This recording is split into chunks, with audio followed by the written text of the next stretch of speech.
Dalam satu hadis kursi Allah beritahu apa? In wajadtani wajadta kulla syai'.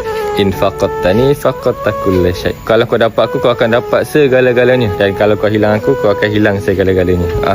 Jadi kehidupan kita ni tuan-tuan yang mulia, memang kita perlukan Allah dalam setiap urusan. Hebatlah macam mana, kuatlah macam mana, kayalah macam mana, hakikatnya tak ada apa-apa pun. Hebat datang daripada Allah, kaya datang daripada khazanah Allah, kuat datang daripada khudrat Allah. Manusia ada apa? Manusia tak ada apa-apa. Kita hidup di buminya Allah, dan berpijak pada tanahnya Allah, berawankan daripada langitnya Allah. Dara pun Allah punya. Manusia tak ada apa-apa. Datang dalam kosong, pulang pun dalam keadaan kosong. Apa lagi nak sombong? Satu orang manusia yang ada Allah dalam hati dia, bila mana datang sebesar-besar masalah tak kena jadi kecil je untuk dia, kacang je untuk dia. Kan? Tapi bila mana orang tu tak ada Allah dalam hati, Allahu Akbar, bila datang sekecil-kecil masalah akan jadi besar untuk dia, jadi buntu untuk dia, jadi stres untuk dia, tak tenang untuk dia. Jadi manusia ni dalam kehidupan ni nak apa?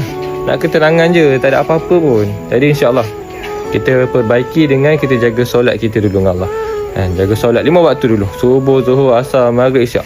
Kemudian kita akan perlahan-lahan tengok perubahan dalam hidup kita, kebaikan akan datang. Dan yang paling penting, kita akan dapat keterangan tu insya-Allah. Allah Maha Kuasa, makhluk langsung tak ada kuasa. La ilaha illallah Muhammadur Rasulullah insya-Allah.